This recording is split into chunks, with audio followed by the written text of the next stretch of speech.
ಕಾರ್ಯಕ್ರಮ ಬಹಳ ಯಶಸ್ವಿ ಮಟ್ಟದಲ್ಲಿ ನಡೀತಾ ಇದೆ. ತುಂಬಾ ಶಿಸ್ತುಬದ್ಧವಾಗಿದೆ. ಬಹಳ ಕಾರ್ಯಕ್ರಮ ಖುಷಿ ಕೊಡ್ತಾ ಇದೆ. ಕಾರ್ಯಕ್ರಮದ ಬಗ್ಗೆ ತಾವು ಹೇಳಿ ಸರ್. ನಾವು 1983ರಿಂದ 88ನೇ ಬ್ಯಾಚ್. ಅವಾಗ ತಾನೇ ಹಳ್ಳಿಯಿಂದ ಬಂದು ಇಲ್ಲಿ ನಾವು ವಿಶ್ವವಿದ್ಯಾಲಯಕ್ಕೆ ಬಂದಿದ್ದು.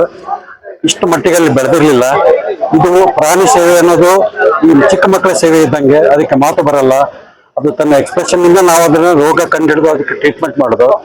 ನಾವಿದ್ದಾಗ ಪೋಲ್ಟ್ರಿ ಸೆಕ್ಟರ್ ನಾವು ವರ್ಕ್ ಮಾಡ್ತಾ ಇದ್ವಿ 37 ವರ್ಷದಿಂದ. ನಾವು ಡಾಕ್ಟರ್ ನರ್ಸಾರೆಡ್ಡಿ ಅವರು. ಅವಾಗ ಅದು ಪೋಲ್ಟ್ರಿ ಅನ್ನೋ ಚಿಕ್ಕ ಉದ್ಯಮ ಆಗಿತ್ತು. ಇವತ್ತು ಅತ್ಯಂತ ಯಶಸ್ವಿ ಉದ್ಯಮವಾಗಿ ಬೆಳೆದಿದೆ.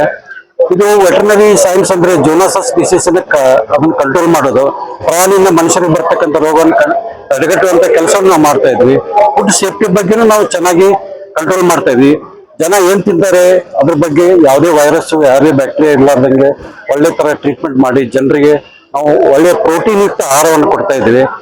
ಅದು ನಾವು ಒಂದು ಮೊಟ್ಟೆ ತಿಂದ್ರೆ ನಮ್ಗೆ 6.3 ಗ್ರಾಮ್ ಮೊಟ್ಟೆಯಲ್ಲಿ ಪ್ರೋಟೀನ್ ಸಿಗುತ್ತೆ. ಒಂದು 100 ಗ್ರಾಮ್ ಚಿಕನ್ ತಿಂದ್ರೆ 23 ಗ್ರಾಮ್ ಅಷ್ಟು ಪ್ರೋಟೀನ್ ಸಿಗುತ್ತೆ. ಇಷ್ಟು ಉತ್ಕೃಷ್ಟವಾದ ಪ್ರೋಟೀನ್ ಯಾವುದೇ ಇದರಲ್ಲಿ ಸಿಗಲ್ಲ. ಇದು ಯಾವುದೇ ಕಲಬೆರಕೆ ಮಾಡಲಾರ್ದಂಥದ್ದು. ಮೊಟ್ಟೆನ ನೀವು ಕಲಬೆರಕೆ ಮಾಡ್ಲಿಕ್ಕೆ ಸಾಧ್ಯನೇ ಇಲ್ಲ. ಹಾಗೆ ಚಿಕನ್ ಕಲಬೆರಕೆ ಮಾಡ್ಲಿಕ್ಕೆ ಸಾಧ್ಯ ಇಲ್ಲ. ಬೇರೆ ಪ್ರಾಣಿ ಮಾಂಸವನ್ನು ಮಾಡಬಹುದು, ಬಟ್ ಅದ್ರ ಬಗ್ಗೆ ನಮ್ಗೆ ಹೇಳಿಕೆ ಇಷ್ಟಲ್ಲ. ನಮ್ಮ ಇಂಡಸ್ಟ್ರಿದು ಉದ್ಯಮವಾಗಿ ಬೆಳೆದಿದೆ. ಪ್ರೋಟೀನ್ ನ ಡೆಫಿಷಿಯನ್ಸಿನ ಕಂಟ್ರೋಲ್ ಮಾಡ್ಲಿಕ್ಕೆ ನಾವು ಎಲ್ಲ ಇಂಡಸ್ಟ್ರಿಯಲ್ಲಿ ಸಹಾಯ ಮಾಡ್ತಾ ಇದೀವಿ. ಈಗ ನಾವು ಒಂದು ಮನುಷ್ಯ ಒಂದು ವರ್ಷಕ್ಕೆ 104 ಮೊಟ್ಟೆ ತಿಂತಾ ಇದ್ದಾನೆ. ಮೊದಲು 50-60 ಮೊಟ್ಟೆ ಅಂದ್ರೆ ಬಹಳ ಗ್ರೇಟ್ ಇತ್ತು. ಈಗ ಬೇರೆ ಕಂಟ್ರಿಗಳಲ್ಲಿ 300-350 ಇದೆ. ICMR ರೆಕಮೆಂಡೇಶನ್ ಪ್ರಕಾರ 180 ಇದೆ. ಅದನ್ನೆಲ್ಲ ಅಚೀವ್ ಮಾಡ್ಬೇಕಂದ್ರೆ ರೈತರ ಸಹಕಾರ, ಈ ವಿಜ್ಞಾನಿಗಳ ಸಹಕಾರದಿಂದ ಇದು ಮುಂದುವರಿಯುತ್ತದೆ ಅಂತ ಹೇಳಿ ನನ್ನ ಅನಿಸಿಕೆಗಳನ್ನ ಹೇಳ್ತೇನೆ. ಈ ಯಂಗ್ಸ್ಟರ್ಸ್ ಬೇರೆ ಯಾವ್ದಾದ್ರು ಪ್ರೊಫೆಷನಲ್ ಹೋಗ್ತಾ ಇದ್ರು. ಈಗಿನ ಯಂಗ್ಸ್ಟರ್ಸ್ ಹೆಣ್ಮಕ್ಳು ಗಂಡ್ಮಕ್ಳು ಈ ಒಂದು ಪ್ರೊಫೆಷನಲ್ ಬಂದು ಇಂತರ ಹೆಸರು ಮಾಡಿ ಸಮಾಜಕ್ಕೆ ದೊಡ್ಡ ಮಟ್ಟದಲ್ಲಿ ಕೊಡುಗೆ ಕೊಡ್ತಾ ಇದ್ದಾರೆ. ಈ ಒಂದು ಯುವ ಜನತೆ ಏನ್ ಹೇಳ್ತೀರಾ ಸರ್? ಯುವ ಜನತೆ ಈಗ ಬಹಳ ಆಸಕ್ತಿಯನ್ನು ವಹಿಸ್ತಾ ಇದ್ದಾರೆ. ಮೊದಲು ವೆಟರ್ನರಿ ಅಂದ್ರೆ ಒಂದು ಟ್ರೀಟ್ಮೆಂಟ್ ಅಷ್ಟೇ ಇತ್ತು. ಈಗ ಟ್ರೀಟ್ಮೆಂಟ್ ಆಗಿಲ್ಲ. ಅದು ಕಾಯಿಲೆಗಳನ್ನು ತಡೆಗಟ್ಟುವಂತ ಒಂದು ಇದು ಆಗಿದೆ, ಜೂನೋಸಿಸ್ ಡಿಸೀಸ್.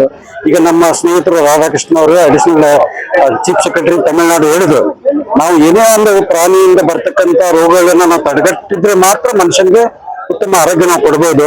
ಹಾಗೆ ನಾವು ಸ್ವಚ್ಛ ಗ್ರಾಮ ಅಂತ ಹೇಳ್ತೀವಿ, ಹಾಗೆ ಸ್ವಚ್ಛ ಆಹಾರನೂ ಬಹಳ ಉತ್ತಮ. ಮೊದಲು ನೀವು ನೋಡಿದಂಗೆ ಚಿಕನ್ ಅಂಗಡಿಗಳು ಹೆಂಗೆ ಎಲ್ಲೆಲ್ಲ ಸಿಗ್ತಾ ಇದ್ವಿ. ಈಗ ಅದು ಉದ್ಯಮವಾಗಿ ಬೆಳೆದಿದೆ. ನಿಮ್ಗೆ ಎಷ್ಟು ಬೇಕು ಅಷ್ಟೇ ಚಿಕನ್ ಸಿಗುತ್ತೆ. ಅದು ಕ್ಲೀನ್ ಆಗಿ ಸ್ವಚ್ಛವಾದಂತ ಚಿಕನ್ ಸಿಗುತ್ತೆ. ಮಟನ್ ಹಾಗೆ, ಮಟನ್ನಲ್ಲೂ ಸಹಿತ ನಿಮ್ಗೆ ಆನ್ಲೈನ್ ನಲ್ಲಿ ಸಿಗುತ್ತೆ. ಉದ್ಯಮವಾಗಿ ಬೆಳೆದಿದೆ. ಒಮೆಗಾ 3 ಆಸಿಡ್ ಚೇಂಜ್ ಆಗಿದೆ. ಅದನ್ನ ಗ್ರಾಮ್ಗಳಲ್ಲಿ ಮಾಡ್ತಾರೆ. ಮೊದಲಾದ್ರೂ ಅದು ಹತ್ರ ಇರಲಿಲ್ಲ. ಹೀಗಾಗಿ ಇದರಿಂದ ರೈತರಿಗೂ ಬಹಳ ಅನುಕೂಲ ಆಗಿದೆ. ಇದರಿಂದ ಜೋಳ ಬೆಳೆಯುವಂತ ರೈತರಿಗೂ ಅನುಕೂಲ ಆಗಿದೆ, ಸೋಯಾ ಬೆಳೆಯುವಂತ ರೈತರಿಗೂ ಅನುಕೂಲ ಆಗಿದೆ. ಇದು ಒಳ್ಳೆ ವೆಟರ್ನರಿಗೆ ಮಾತ್ರ ಅಲ್ಲ, ಎಲ್ಲ ರೈತರಿಗೆ ಅನುಕೂಲ. ಯಾಕಂದ್ರೆ ನಮ್ದು ಪೋಲ್ಟ್ರಿಯಲ್ಲಿ 60% ನಾವು ಜೋಳ ಯೂಸ್ ಮಾಡ್ತೀವಿ. ಮೆಕ್ಕೆಜೋಳ ಬೆಳೆದ್ರೆ ರೈತರಿಗೂ ಒಳ್ಳೆ ಬೆಲೆ ಸಿಗುತ್ತೆ. ಹಾಗೆ ಆ ಮನುಷ್ಯನಿಗೆ ಉಪಯುಕ್ತವಲ್ಲದ ವಸ್ತುಗಳನ್ನ ಉಪಯೋಗ ಮಾಡಿಕೊಂಡು ನಾವು ಪ್ರೋಟೀನ್ ಯುಕ್ತ ಆಹಾರವನ್ನು ತಯಾರು ಮಾಡ್ತಾ ಇದ್ವಿ ಅಂತ ಹೇಳಿಕೆ ನನಗೆ ಬಹಳ ಹೆಮ್ಮೆ ಅನಿಸ್ತಾ ಇದೆ. ಇನ್ನೇ ಒಂದು ವಿಚಾರ ಸರ್, ರಾಜಕಾರಣಿಗಳಾಗ್ಲಿ ಒಂದು ದೊಡ್ಡ ಸಭೆ ಸಮಾರಂಭಗಳಾಗ್ಲಿ ಮೈಕಲ್ಲಿ ತುಂಬಾ ದೊಡ್ಡ ಮಾತುಗಳು ಹೇಳ್ತಾರೆ ಸರ್. ಗೋಹತ್ಯೆ ನಿಷೇಧ ಅಂತ, ಅದು ಕಟ್ಟುನಿಟ್ಟಾಗಿ ಜಾರಿಗೆ ತರಬೇಕು. ಅದ್ರ ಬಗ್ಗೆ ತಾವು ಹೇಳ್ತೀರಾ? ಅದು ಒಂದು ಭಾವನೆಗಳಿಗೆ ಬಿಟ್ಟದ್ದು. ಅದ್ರ ಬಗ್ಗೆ ನಾವು ಜಾಸ್ತಿ ಹೇಳಿಕ್ ಆಗಲ್ಲ.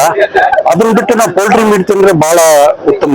ಪೋಲ್ಟ್ರಿಯಲ್ಲಿ ಎಲ್ಲಾ ಜನಾಂಗದವರು ತಿಂತಾರೆ, ಎಲ್ಲಾ ಕ್ಯಾಸ್ಟ್ ಅವರು ತಿಂತಾರೆ. ಇದಕ್ಕೆ ಆದಂತ ಒಂದು ಇದು ಇಲ್ಲ, ಇವ್ರು ತಿನ್ಬೇಕು ಅವ್ರು ತಿನ್ಬೇಕಂತಿಲ್ಲ. ಅದಾದ್ರೆ ಕೆಲವು ಇದು ಇರುತ್ತೆ. ಹೀಗಾಗಿ ಪೋಲ್ಟ್ರಿಯಲ್ಲಿ ಕಲಬೆರಕೆ ಇಲ್ಲದ್ದು. ಅದು ಪೋಲ್ಟ್ರಿ ಮೀಟ್ ಎಲ್ಲದಕ್ಕಿಂತ ಉತ್ತಮ ಆದದ್ದು. ಫಿಶ್ ನಂತರ ಪೋಲ್ಟ್ರಿನೇ ಬಹಳ ಉತ್ತಮ. ಬಟ್ ಫಿಶ್ ಏನಿದೆ ಕೆಲವು ಕಾಲಗಳಲ್ಲಿ ಮಾತ್ರ ಸಿಗುತ್ತೆ. ಪೋಲ್ಟ್ರಿ 12 ತಿಂಗಳು ಸಿಗುವಂತ ಒಂದು ಆಹಾರ. ಅದಕ್ಕೆ ಗೋ ಮಾಂಸಕ್ಕಿಂತ ಇದು ಬಹಳ ಉತ್ಕೃಷ್ಟವಾದದ್ದು ಅಂತ ನಾನು ಹೇಳಿಕೆ ಇಷ್ಟ.